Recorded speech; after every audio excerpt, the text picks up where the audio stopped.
नमस्कार, मी अनिल उपाध्ये. शिवसिद्ध बातमीपत्रात आपलं स्वागत आहे. पाहूया आजची बातमी. हातकणंगले तालुक्यातील पेठवडगाव शहरात गोवंशांची कत्तल होत असल्याने गेले अनेक वर्ष बंद असलेला कत्तलखाना स्लॉटर हाऊस राजकारण्यांच्या आशीर्वादाने पुन्हा सुरू करण्यात येत आहे, अशी माहिती पेठवडगाव शहरातील गोरक्षक आणि हिंदुत्ववादी संघटनांना मिळाली. या पार्श्वभूमीवर 27 सप्टेंबर 2025 रोजी बैठक झाली होती. या बैठकीत वडगाव नगरपरिषद आणि पोलीस प्रशासनाला मंगळवार दिनांक 30 सप्टेंबर 2025 रोजी निवेदन देऊन कत्तलखाना सुरू करण्याला तीव्र विरोध करण्याचा निर्णय घेण्यात आला होता. परंतु काही राजकीय मंडळींनी कार्यकर्त्यांच्यावर दबाव निर्माण केला होता आणि 30 तारखेची बैठक हाणून पाडण्याचा घाट घातला होता.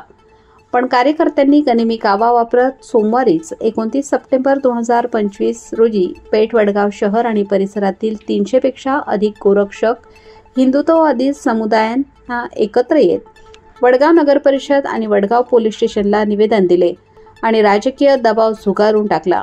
भाजपा कार्यालय इथून या मोर्चाची सुरुवात झाली. एसटी स्टँड रोडवरून नगरपालिका चौकात येत असताना रस्त्यावर सर्व गोरक्षकांनी हिंदू धर्म की जय, गोमाता की जय, भारत माता की जय, जय श्रीराम, छत्रपती शिवाजी महाराज की जय, धर्मवीर छत्रपती संभाजी महाराज की जय अशा मोठ्याने घोषणा देत संपूर्ण वडगाववासियांचे लक्ष वेधत वडगाव नगर परिषदेचे मुख्याधिकारी सुमित जाधव यांना निवेदन देण्यात आले. यावेळी पालिका परिसर हिंदुत्ववादी घोषणांनी दुमदुमून गेला. त्यानंतर मोर्चा थेट वडगाव पोलीस स्टेशनकडे वळवला.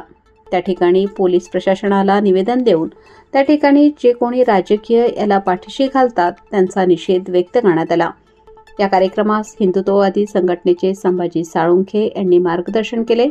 यावेळी श्रीकांत पोतनीस, विश्व हिंदू परिषद निलेश शिंदे, बजरंग दल, वैभव किरण कोळी, धनंजय गोंदकर, शशिकांत पिसे, वैभव हिरवे, किरण कोरवी, संतोष माळी, सुनील माने, अनिल माने, अंकुश माने, अनिकेत माने यांच्यासह वडगाव व परिसरातील 300 पेक्षा जास्त गोरक्षक उपस्थित होते.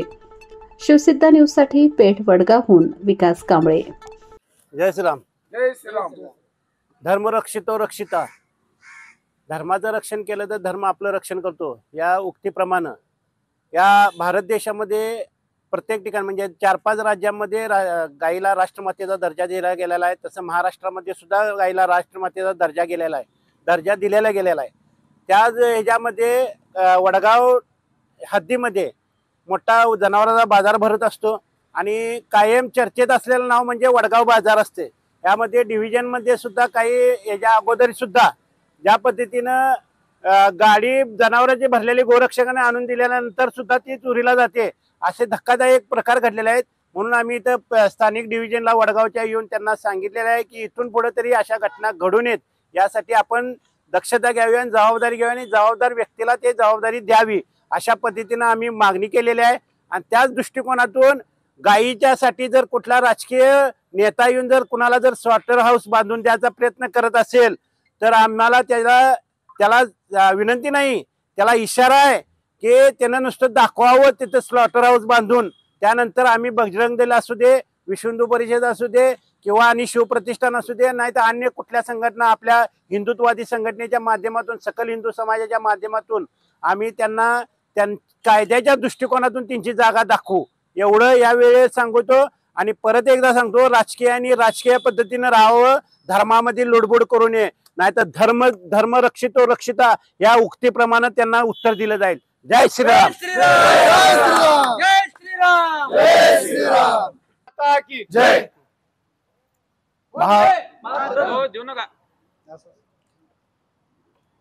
महाराष्ट्राचे आराध्य दैवत छत्रपती शिवाजी महाराज तसेच छत्रपती श्री संभाजी महाराज यांना वंदन करून आज आम्ही सकल हिंदू समाज कोल्हापूर जिल्हा व वडगाव परिसर या हद्दी भागातील सर्व गोरक्षक या ठिकाणी आम्ही आज पेठवडगाव पोलीस स्टेशन मध्ये निवेदन देण्यासाठी आलो आहोत. तर सदर विषय असा आहे की पेठवडगाव शहरामध्ये बेकायदेशीर कत्तलखाना हा गेली 50 वर्ष सुरू होता. तो कत्तलखाना आपले पुण्याचे गोरक्षक असतील, स्थानिक गोरक्षक असतील किंवा जे आपले सर्वच गोरक्षक असतील जिल्ह्यातील, या सर्वांनी मिळून हा कत्तलखाना पूर्णपणे बंद पाडलेला आहे.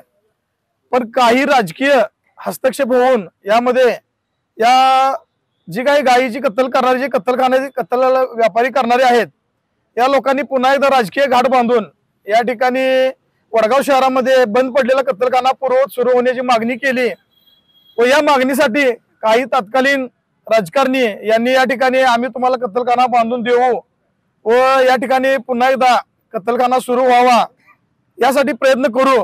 त्याचबरोबर हा कत्तलखाना हा शब्द न वापरता त्या लोकांनी या ठिकाणी स्लॉटर हाऊसची मागणी केली। तर आम्ही सर्व सकल हिंदू समाज वडगाव शहर त्याचबरोबर सकल हिंदू समाज कोल्हापूर जिल्हा यांच्या वतीने आम्ही या ठिकाणी अशी मागणी करतो की या ठिकाणी स्लॉटर हाऊसच काय, कत्तलखानाच काय, या ठिकाणी कोणतेही बेकायदेशीर कोणताही कत्तलखाना हा आम्हाला मुळात आमच्या वडगावमध्ये व वडगावच्या हद्दीमध्ये नको आहे व ज्या ठिकाणी अशा पद्धतीने जे काही बेकायदेशीरपणे जे कत्तलखाना सुरू असेल, ज्या ठिकाणी कटिंग सुरू असेल, ज्या ठिकाणी वाहतूक सुरू असेल, त्या ठिकाणी या परिसरातील संबंधित अधिकारी त्याचबरोबर संबंधित प्रशासनाने या ठिकाणी या सर्व बेकायदेशीर कत्तल करणाऱ्यांवर कारवाई करून या ठिकाणी आम्हाला वडगावमध्ये कोणत्याही प्रकारचा कत्तलखाना नकोच आहे अशी आम्ही मागणी करत आहोत। या मागणीसाठी आम्ही वडगाव नगर परिषदेचे मुख्य अधिकारी माननीय श्री सुमित जाधव साहेब यांना सुद्धा निवेदन दिलेलं आहे। त्याचबरोबर आता वडगाव पोलीस स्टेशन या ठिकाणी सुद्धा निवेदन आम्ही देऊन या ठिकाणी रीतसर मागणी केलेली आहे। तर यामध्ये जर आम्ही मागणी करून सुद्धा काही नियम अटी घालून जर परमिशन देण्याचा प्रयत्न जर झालाच तर आम्ही सकल हिंदू समाज यांच्या वतीनं या कोल्हापूर जिल्ह्यामध्ये तीव्र आंदोलन छेडू व हा त्यांचा डाव कत्तलखाना सुरू करण्याचा डाव हाणून पाडू अशी मी सर्व गोरक्षकांच्या वतीनं ग्वाही देतो। मी थांबतो। जय हिंद, जय महाराष्ट्र।